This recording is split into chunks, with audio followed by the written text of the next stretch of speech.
Please enjoy the video. Subscribe, like, and leave a comment. Thank you for watching.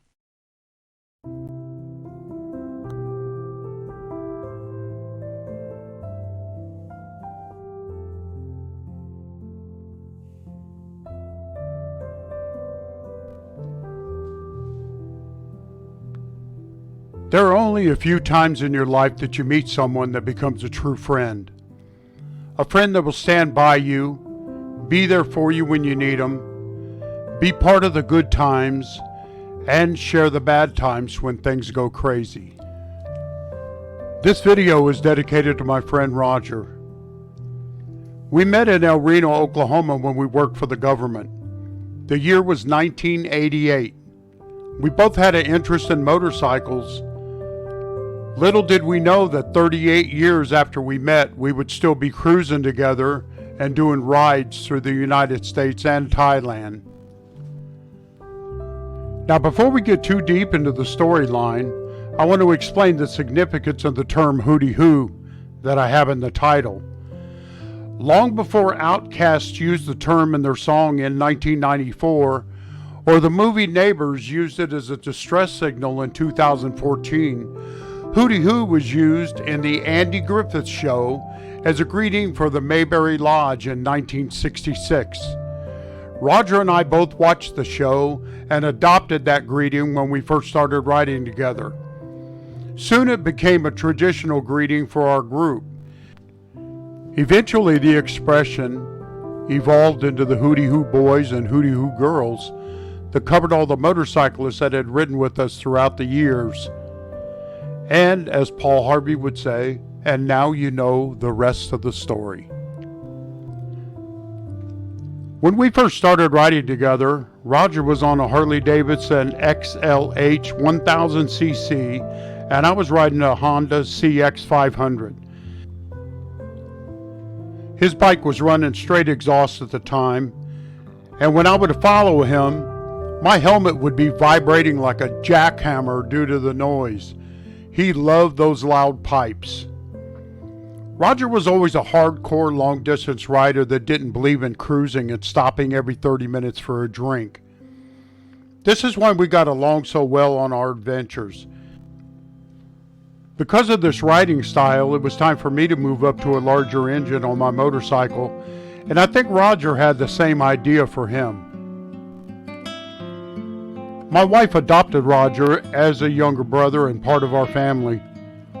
He would come to visit and she would cook his favorite meals and always had a pitcher of sweet tea waiting for him. She always knew Roger and I would keep each other out of trouble on the road, and she felt it was our responsibility to watch over him. That's why she never gave me any grief about riding with him. My next bike was a Kawasaki Vulcan 1500cc, and Roger got a Harley-Davidson Road King. The great thing about shift work and having days off during the week was traveling around without the crowds on the road. While everyone else was working, we were out cruising the back roads, checking out the sights and new places that we'd never been. Roger was also one of those few riders I trusted on the road.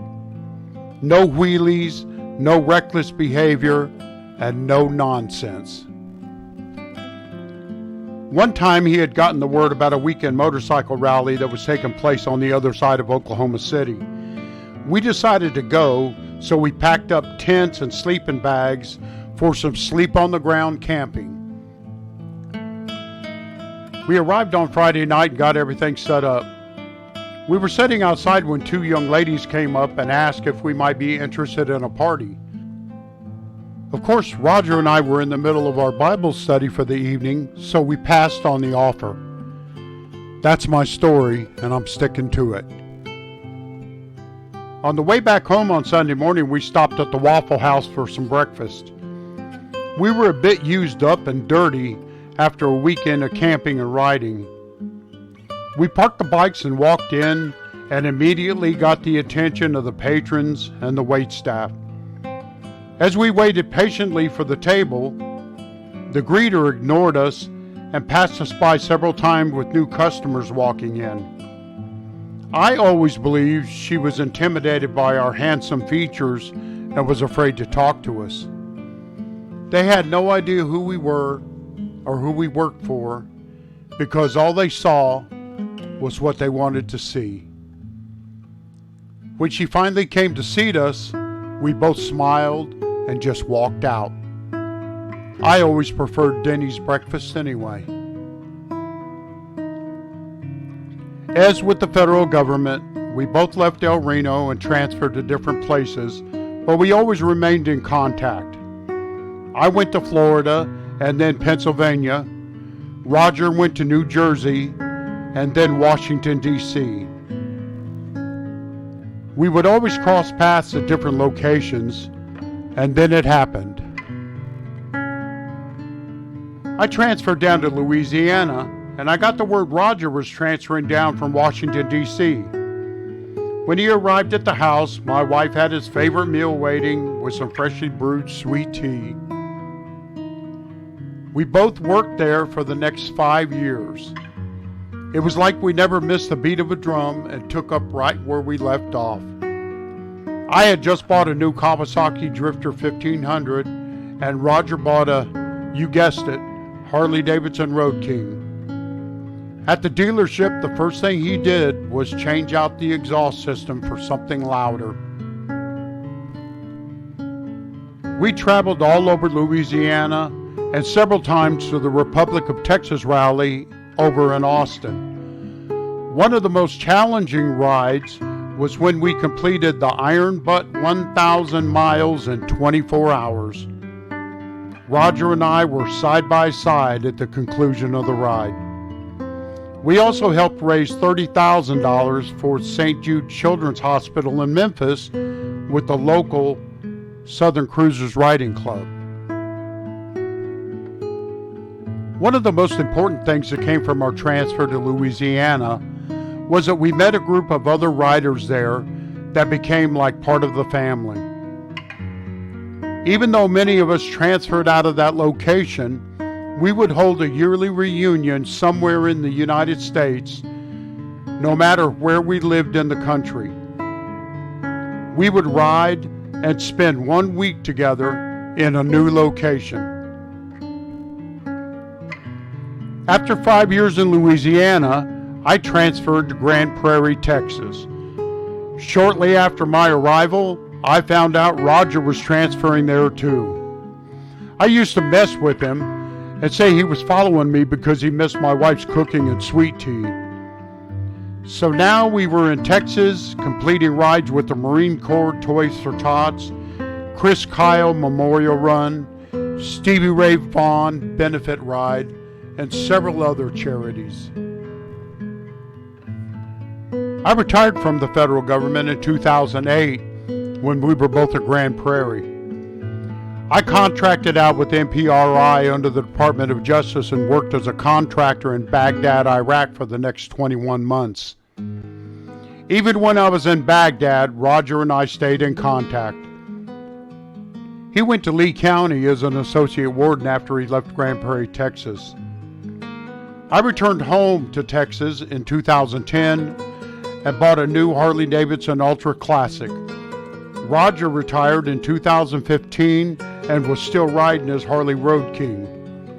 After my return, our group continued our yearly motorcycle reunions, and we visited South Dakota, Tennessee, Arkansas, Kentucky, Missouri, and every state in between. One of my last and favorite long-distance trips with Roger before we moved to Thailand was to Colorado. Roger rode down to Texas and met me at my place. I was waiting to hear the rumble from his Harley in our driveway, but it never happened. He pulled up on a brand new BMW RT 1300. It was so new, he was still learning how to use the buttons on the handlebars. After a few days of rest, we headed down the road to conquer the mountain. We traveled north through Texas and New Mexico and up to Colorado Springs, Colorado. We met the other riders from our reunion group there. The next morning, we began our motorcycle journey up Pikes Peak. When we hit the summit, we nearly passed out due to the lack of oxygen. Next, we visited the Royal Gorge in Canyon City, Colorado. But Roger and I were not done with our trip yet. When we left Colorado, we decided to visit Maggie's Diner in Madrid, New Mexico, where the movie Wild Hogs was filmed. Why? Because we could. After 1,687 miles, our trip was concluded. After that ride, Roger moved to Thailand. On August 8th, 2021, I called him to tell him my wife passed away from complications of cancer. We found out a month prior, and then she was gone. He was one of the first calls I made because I knew how much he cared for her.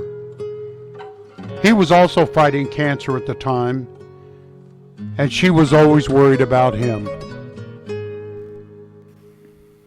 Almost a year later, Roger convinced me to come and visit Thailand. After seeing the country and meeting the people, I decided to stay. It was a new adventure for me and more time that I could share with him too. We lived in the same town, about 5 minutes from each other. We rode a little, visited national parks, and explored the country of Thailand together. From ancient temples to exploring the waterways by boat, visiting the bridge over the River Kwai, Muay Thai fights in Bangkok with his son Alex, to watching college football games. We appreciated every moment. On March 29, 2026, I said goodbye to my friend with one last ride. As he was taken to his final resting place, I rode my motorcycle behind him and the group of family and friends that had gathered to pay their respects. I know he would have done the same for me. It's hard to say goodbye, but it's easy to remember the great times Roger and I had together. I'm convinced that grief is just an emotion that can be overcome by knowing someone lived their life to the fullest. Our many adventures and the roads we traveled cannot be erased by time. Our existence in this world may be quick, with a start and end date, but it's the dash in between those dates that tell the true story of living. Hootie Hoo, my brother.